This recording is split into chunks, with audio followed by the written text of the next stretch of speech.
Hey everyone, hope you're having a good day. My name's Andy. My channel's Finding Value. Today we're going to go through and look at Twitter, see what people are talking about, what people are sharing. I do this just to see kind of what the sentiment is out there. And there's a lot of graphs, a lot of long-term charting that I really like to look at on Twitter, and a lot of information that I normally wouldn't see if I don't kind of peruse it every once in a while. So I like going over it and making financial comments on it and give my opinions on it. So that's what we'll do today. It's mostly going to be about commodities and financial related topics. So let's dive in there, see what's going on. If you want to follow me on here, it's at finding_finance. And if you want to become part of the community, it's finding-value.com and be a platinum member. So let's start with Logan. I've been adding a lot more of this Logan guy. I like his viewpoints on the housing market. It says, remember, we had years of buildup in credit stress. 2005, 6, 7, and 2008, all before the job loss recession in 2008. With credit debt structures terrible, we have yet to do that now. It would take years to get that buildup before the job loss recession happens. That is what I completely agree with. So it's not coming from the housing market. This recession is going to be like 2000, 2001. It's not going to be a blowout deleveraging type event like it was in 2008. The 2008 crash is that credit buildup of credit stress. So the number of consumers with new foreclosures and bankruptcies really ramped up in 05 and ramped up all the way into even 09, 2010. But it basically broke the system in 2008. I don't think it's coming from this area. Obviously, we can have a slowdown. We can have a recession even from the cleansing of higher interest rates on a market that hasn't seen higher interest rates for a very long time. But I don't think it's going to be as like a blowout deleveraging type event. Coming on down, we've got, when will you buy your first electric vehicle? So I just actually rode in a Tesla on an autocross course. I was out autocrossing. I rode in a Porsche GT3 as well. I own a Mazda RX-8. So given the Tesla, now that thing is expensive, guys. We're talking serious money that I rode in there. He had the track version, whatever version that is. I think he also said he spent a lot of money in the suspension, whatever the heck he did in the suspension on it. The car was ultra fast. There's no doubt about that thing can haul in the straight line. It also handled very well. He had square 305 Nanking, I think they were CR1 tires on it. I mean, it gripped. It did very well. It ran a very good time. I would say that the electric vehicle didn't even feel like a car anymore. Because all you do is you just stomp on it. It feels like there's a lot of electronics that are guiding it. Yeah, you can drift it, basically step it out, and then you just punch the accelerator and it just grips right back and pulls you out of a slide. I'm not going to buy anything probably for a very long time. So if I were to buy my first electric vehicle, I would buy one, but there's no way I'm going to pay the amount of money they want for the cars today. I'm pretty much a cheapskate. And I'll buy older vehicles, fix them up, and run them. I'll even drop new engines in them if the chassis is ultra clean and the body's ultra clean, no accidents, paint's still good, it just has a bad running engine or something like that in it. So I probably won't buy one for at least 10 to 15 years, at least. I will probably own the same cars I own today for that long. I love cars.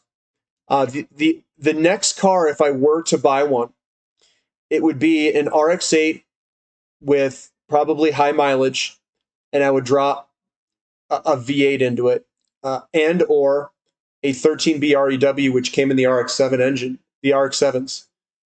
So I drop either the turbo engine in it or a V8. That would probably most likely be my next car that I would buy. if I were to buy one. I don't plan on buying anything right now, and it definitely wouldn't be an EV that's $30,000 plus. I wouldn't do it. Could I buy an electric vehicle that is like a motorcycle or something? That's probably higher on the list if I were to buy something than anything else. But it's not currently planned. It says I think that this is the best that home buyers are making this year. It says your purchase now only gets cheaper in the future. This is the opposite dynamic from 2008.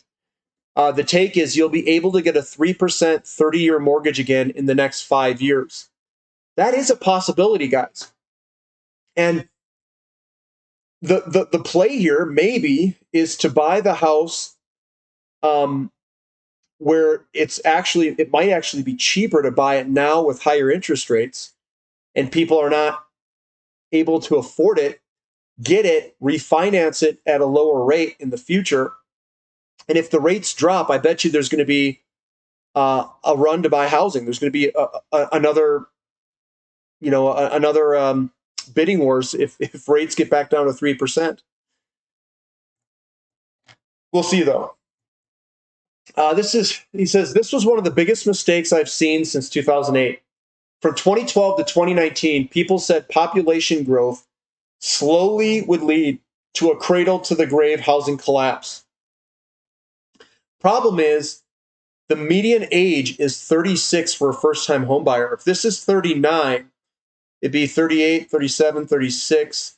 It's probably somewhere in this range here. We have a long way to go higher in this bulge of demographic that's going upward before it turns over. And we have to build new homes for this added first-time homebuyer, group of people. That's what's driving it. Rafi says, registered silver supplies at COMEX just dipped below 30 million ounces for the first time since 2017, and only for the third time ever. Over 122 million ounces have been drained from the registry since silver squeeze. 30 million ounces to go, guys. Keep stacking. Look how low we are, guys. Look at that. That's 2011 there. That's 2016. And here we are back down at this really low level. Now, are we going to increase from a recession or a slowdown in the market? I don't know. We'll have to wait and see. I will say that this is the most projected recession by the retail sector. I mean, everybody thinks it's going to be a recession. It makes me think that there isn't going to be one. But again, we'll see when it's behind us. Luke Roman says, there's no military on earth that can beat the U.S. True, but compounding interest is undefeated all time against empires. Remaining choices are, it equals cut the rates, cut the Department of Defense spending, cut entitlements, or print whatever's needed, or a combination of all of those things. U.S. interest payments are now equal to defense spending. Guys, look at this. Look at the federal government current expenditures in the interest payments. Boom! It's just straight vertical. Oh my goodness. It says you need the temperament that neither derives great pleasure from being with the crowd or against the crowd, because this is not a business where you take polls. It's a business where you think. I like it. Foreclosures keep falling. At some point, this will turn a bit. But American homeowners are really in the best financial shape they've ever been. But boom. So here's Grady. It says the commodities currency, AUD, has a magnificent setup. Posted on the blue black test and linked post, while also saying USD was topping for good and gold bottoming. AUD is closely linked to gold's movements. And we're seeing this even in the TSX and also the Canadian dollar. Shoulder, head, shoulder. All these things are bottoming out. On a big picture view, guys, I find it hard to believe that we have this much evidence, this many technical chart patterns all in alignment. It is crazy how currencies, how the commodities are all in alignment like this with these big long-term pictures. It's crazy. That was the Australian dollar there.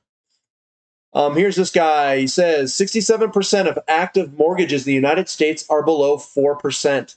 67% of homeowners have a paid off home or at least 50% equity in their homes. Prices will likely soften, but if you're waiting for a housing collapse, it's not coming anytime soon. I like it a lot. All right, so this guy says if someone makes X per year, they make good money. What is X in today's economy? Well, I think it depends on your age. And I would say if you are really young and you were to say, wow, you're making really good money. I think if you're just out of college, you're making really good money if you're making $80,000 a year. Like 80, 85, 90. That's pretty dang good. If you're 40 years old and I were to say you are making really good money, I'd say that's probably 200 to 250,000 a year, and you are making really good money for someone in their 40s. So I mean, I'm also going in like really good money. I'm not saying like I think most people in their 40s can probably get in the 90s, hundreds pretty easy, depending on your education and stuff like that. But I'm talking about good money is someone who is, I would say, top 10% earner, and that's probably 200,000 or so would be a top 10%, maybe a little bit better than top 10%. So that's really good money, I would say. McDonald's says they expect a recession this year. Chipotle says they don't expect a recession this year. Who are you likely to believe? I'm going to believe Chipotle because that's where I eat. I hate McDonald's, guys. I haven't eaten at McDonald's. I mean, I've bought food from there for kids because they wanted to eat there, but I don't eat that stuff. I haven't eaten at McDonald's for probably greater than 10 years, 5 years, 10 years, something like that. I haven't eaten at Taco Bell since like 2012. That's how long I haven't eaten there. I haven't eaten at Arby's. I ate a Subway a little while ago. That was pretty gross. I don't know. I just don't like the fast food. I don't like the breads or any of that stuff. It says, appears most international investors have not grasped this or are ignoring the situation, judging by the lackluster movements in copper mining equities and the copper price itself. Glencore's Nagel says, the world just doesn't get it. It doesn't understand that there's a massive copper deficit coming. This is coming in a bunch of different commodities, guys. The world just doesn't get it. They are focusing on what's happening in the short term. And the short term is recession could kill demand. And that's all they see. That's what it is. Doesn't matter if the price goes up or down here in the short term, these deficits are coming. And they're going to drive prices higher. So in the short term, I mean, if you're an investor, what you want to happen in the short term is you want prices to go down so you can buy the crap out of these at cheaper prices. If you've got the mindset and you've got the know of the fundamentals, you know the fundamentals, and you know the short term is weakness because of AKA a recession, a slowdown, whatever you want to call it, the world doesn't get it. And I agree with them. And that's where the disparity is. That's where the opportunity is. That's the opportunity. It says EIA confirms a monster inventory beat on crude oil inventories, down 5 million barrels. We're going to eat through this inventory, guys. It's just the way it is. Just the way it is. What song is that? Things will never be the same. All right, so we got Scotty here. And, you know, Scotty does know. Okay, what movie is that from? Scotty doesn't know. Put it in the comment section. It says, all right at resistance, can we bust through? So CCJ at resistance. We've got Yellow Cake at resistance. We've also got Sproutfisk Uranium Trust at resistance. And guys, when we hit this resistance, we could sell off just like we did. And now we want to see what happens next. So we're just waiting. And that's where we're going to end it right there, guys. So that's what's going on in the markets today, kind of sharing all that. Yeah, I'm just thinking back. Like I bought a car back in 2005. I've been using that same car. It's got 170,000 miles on it. I'm still using that car, and if I were to basically double that mileage to 320,000, it's probably going to take me another 18 years or something. I'm probably not going to sell it either. I'm just going to fix it and keep going. If the good old body and hands can put up with all that fixing. But yeah, I really don't like money leaving my hands. I'm probably, I don't know. I just don't spend money, guys. I just save it and invest it. They say, don't live paycheck to paycheck. I live paycheck to paycheck because I put all my money in investments. That's what I do.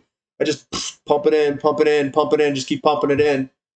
And hopefully that money will grow.